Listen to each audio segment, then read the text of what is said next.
বিষ্ণু ইসলাম আরো ভয়ঙ্কর কথা বলেছেন। তিনি বলেছেন, মান যালামা কিদা শিবরিন মিনাল আরদি তুবিকাহু মিন সাবঈ আরাদিন। কেউ যদি জুলুম করে তার ভাইয়ের 1 বিঘত পরিমাণ জমিন খায়। 1 বিঘত চিনেন তো?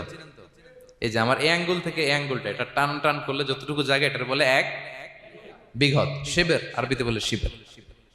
হ্যাঁ, মান যালামা কিদা শিবর। বিষ্ণু বলেন, এই 1 শিবর, 1 বিঘত জমি যদি কেউ অন্যায়ভাবে জুলুম করে তার ভাইয়ের কাছ থেকে খায়, কিয়ামতের দিন তুবিকা আলাইহি সাবউ আরাদিন, এই 7 জমিনকে আল্লাহ তাআলা তার ঘাড়ে চাপাবে। খা এবার, খা। অন্যের জমি খাওয়ার এত শখ ছিল, এবার 7 জমিন ঘাড়ে কর। কিয়ামতের ময়দানে আপনার দেহটারে বিশাল আকৃতির করা হবে, এই 7 জমিনকে আপনার কাঁধে তুলে দেওয়া হবে। এজন্য আমরা অন্যের রাইটস, অধিকার যেন নষ্ট না করি, কারো উপর যেন জুলুম না করি, কোনোভাবেই না। আমরা নানাভাবে এই জুলুমটা করি।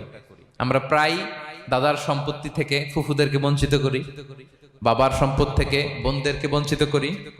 হ্যাঁ, নিজের ভাই আরেক ভাইকে, আপন ভাই ভাইকে বঞ্চিত করে, জুলুম করে। এরকম দৃশ্যপট আমাদের সমাজে আছে না নাই বলেন তো? কিয়ামতের দিন আল্লাহর সুপ্রিম কোর্টের কাঠগড়ায় হিসেব দিতে হবে। আর এই জালিমদেরকে আল্লাহ তাআলা পছন্দ করেন না। এবং সবচেয়ে ভয়ঙ্কর ব্যাপার হচ্ছে, আপনি যখন কারোর উপর জুলুম করেন, ওই মাজলুম আর আল্লাহর মাঝখানে কোনো ফারাক থাকে না। আল্লাহ ওই ফারাকের পর্দা উঠায় নাই। বিষ্ণু বলেন, ইত্তাকি দাওয়াতাল মাজলুম, তোমরা মজলুমের বদদোয়াকে ভয় করো, খবরদার। কারণ ফাইন্না লাইসা বাইনাহা ওয়া বাইনাল্লাহি হিজাব, তার আর আল্লাহর মাঝে কোনো পর্দা থাকে না। দোয়া করলেই ওটা আরশে যেয়ে কবুল হয়ে যায়। আল্লাহ তাআলার চারিপাশে অনেক পর্দা আছে। কেউ কেউ বলে 70,000 নূরের পর্দা। 70,000টা সহিহ হাদিস দ্বারা সাব্যস্ত না, কিন্তু অসংখ্য অগণিত পর্দা, এবং পর্দাও এটা নূরের পর্দা। আচ্ছা বলেন তো, জানলা দিয়ে বাইরের আলো ঠেকাতে আমরা দেয়ালে জানালায় কি লাগাই? পর্দা লাগাই। পর্দাটা কিসের তৈরি? মোটা কাপড়ের, যাতে করে ওই আলো না আসে। কিন্তু আল্লাহর চারদিকে যে পর্দা, ওই পর্দাটা কিসের? নূরের, আলোর। ওনার পর্দায় আলো দিয়ে তৈরি। সুবহানাল্লাহ বললেন না? বিষ্ণু বলেন, ইত্তাকি দাওয়াতাল মাজলুম, মজলুমের বদদোয়াকে ভয় করো।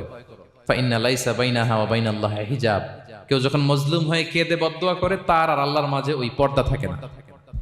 বদদোয়া করছে, ডাইরেক্ট কবুল। খবরদার আমার পেনাঙ্গের ভাইয়েরা, আমরা যেন জালিম না হই।